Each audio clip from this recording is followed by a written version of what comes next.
আজ বানাবো একটা ভিন্ন রকমের মাছের রেসিপি। তার জন্য আমি প্রথমে কাতলা মাছের পিসগুলোকে নিয়ে শুধু নুন মাখিয়ে 10-15 মিনিটের জন্য রেখে দিয়েছি। রেখে দেওয়ার পরে কড়াইতে তেল গরম করে মাছগুলোকে খুব ভালো করে ভাজার দরকার নেই, মানে লাল লাল করে ভাজবো না, মোটামুটি একটা অল্প হালকা করে ভেজে নেব, মানে সাঁতলে নেব। এইভাবে প্রত্যেকটা ব্যাচে মাছগুলোকে ভেজে নেব, খুব বেশি কিন্তু লাল করা যাবে না। এটা করছি হচ্ছে কাতলা মাছের তেল ঝাল। তো মাছগুলো যদি খুব বেশি ভাজি তাহলে কিন্তু এটা টেস্টটা অত ভালো আসে না, সেই জন্য এটা খুবই হালকা করে ভাজতে হবে।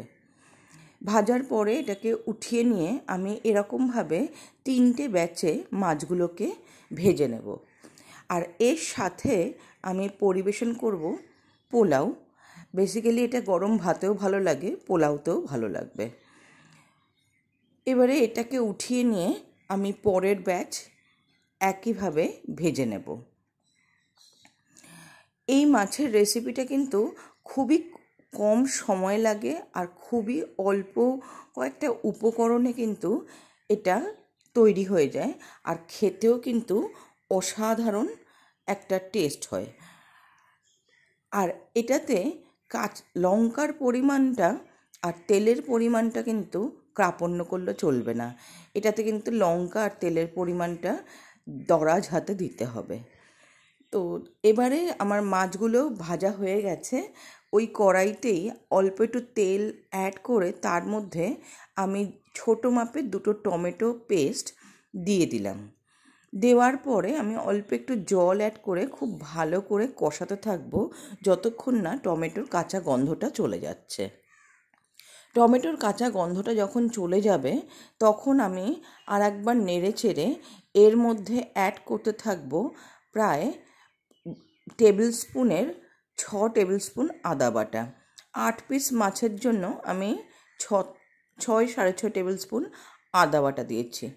অ্যাকচুয়ালি যেহেতু আদা বাটাটার মধ্যে একটু জল মেশানো ছিল সেই জন্য এটা কিন্তু 6 টেবিল স্পুন মনে হলো, কিন্তু বেসিক্যালি এটা কিন্তু 3 টেবিল স্পুন উঁচু উঁচু। আর সাথে দিলাম শুকনো লঙ্কা আর কাঁচা লঙ্কা বাটা। শুকনো লঙ্কাটাকে আমি প্রথমে গরম জলে ভিজিয়ে রেখেছিলাম, তার সাথে কাঁচা লঙ্কা দিয়ে খুব ভালো করে পেস্ট বানিয়ে এবারে এটার মধ্যে দিয়ে দিলাম। দিয়ে খুব ভালো করে নাড়াচাড়া করে এর মধ্যে অ্যাড করে দিলাম নুন আর হলুদ, স্বাদ মতো নুন। এই শুকনো লঙ্কার জায়গায় তোমরা কিন্তু অবশ্যই কাশ্মীরি লাল লঙ্কাও দিতে পারো, আর যারা কাঁচা লঙ্কা খাও না বা যারা খাও তারা যদি চাও তাহলে কিন্তু শুকনো লঙ্কাও দিতে পারো, যেটা ঝাল হয়। এবারে যখন খুব ভালো করে ফুটে উঠেছে তখন আমি মাছগুলোকে একে একে প্লেস করে দিচ্ছি। প্লেস করে দেওয়ার পরে আমি কিন্তু ফ্লেমটাকে যথেষ্ট পরিমাণে হাই করে দেবো যাতে খুব ভালো করে ফুটে ওঠে মাছগুলোর মধ্যে মশলাটা পুরোপুরি ঢুকে যায়। সেই জন্য খুব ভালো করে হাই ফ্লেমে এটাকে রান্না করতে হবে। আর এটা কিন্তু খুব বেশি নাড়াচাড়া করা যাবে না, অল্প হালকা হাতে এটাকে নাড়াচাড়া করতে হবে।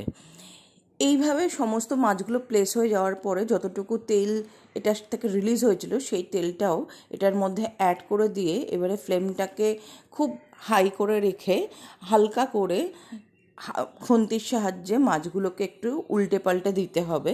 উল্টে পাল্টে দিয়ে মিনিট 3-4 জন্য একটু ফুটতে দেব ঢাকা দিয়ে। তারপরে ঢাকনা উঠিয়ে এটাকে আর একবার হাতের সাহায্যে নাড়াচাড়া করে নেব। আর গ্রেভিটাও কিন্তু অলমোস্ট ঘন হয়ে গেছে, এটা কিন্তু খুব বেশি ঝোল হবে না। তো এবারে আমি এটাকে ঢাকা দিয়ে রেস্টিং টাইম দিয়ে রেখে দিলাম। অন্যদিকে কড়াইতে সাদা তেল অ্যাড করে তার মধ্যে গরম মশলা আর ছোটো এলাচ অ্যাড করে দিলাম। অ্যাড করে দিয়ে সামান্য একটু নাড়বো যতক্ষণ না এই মশলার সুগন্ধ বেরোচ্ছে। তারপরে আমি এর মধ্যে গোবিন্দভোগ চাল আগে থেকে ধুয়ে জল ঝরিয়ে রেখে দিয়েছিলাম, সেটাকে এটার মধ্যে অ্যাড করে দেবো। এবারে যতক্ষণ না সাদা হয়ে উঠবে ততক্ষণ কিন্তু এটাকে ভাজতে থাকবো। তারপরে যখন চালগুলো সাদা সাদা হয়ে উঠবে, ফুটে উঠবে, তখন এর মধ্যে অ্যাড করে দিলাম কাজু আর কিশমিশটা। কাজু কিশমিশটা দেওয়ার পরেও খুব ভালো করে 2-3 মিনিট নাড়াচাড়া করে এর মধ্যে 3 কাপ জল অ্যাড করলাম আর দিলাম একটু কালার আর স্বাদ মতো নুন। নুনটা কিন্তু এই পর্যায়ে একটু বেশি রাখবে, কারণ কি যখন এটা জলটা টেনে নেবে তখন কিন্তু নুনটা ব্যালেন্স হয়ে যাবে। এবারে এগুলোকে দিয়ে খুব ভালো করে ফুটতে দিতে হবে।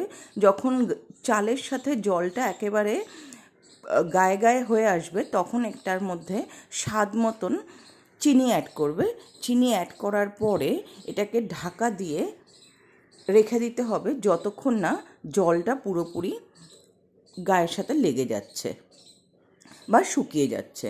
এবারে আমি এর মধ্যে অল্প একটু ঘি অ্যাড করে একটু নাড়াচাড়া করে কড়াইটা আমি একটা তাওয়ার উপরে বসিয়ে মিনিট 5 দমে রাখবো। দমে রাখার পর আমি এটাকে ওইভাবেই রেখে দেব গ্যাসটাকে বন্ধ করে। দেখো পুরো ঝরঝরে কিন্তু পোলাওটা হয়েছে। ঠিক এইভাবে কিন্তু পোলাওটা করলে পরে ঝরঝরে পোলাও কিন্তু হবেই। এই পোলাওয়ের সাথে ছিল এই আগের তৈরি করা মাছটা। চলো এবার মাছটাকে দেখাই কেমন হয়েছে। আর অবশ্যই তোমাদের কাছে আশা রাখবো ভিডিওগুলো যদি ভালো লাগে তাহলে লাইক, শেয়ার, সাবস্ক্রাইব আর কমেন্ট করতে ভুলো না। ততক্ষণের জন্য টাটা।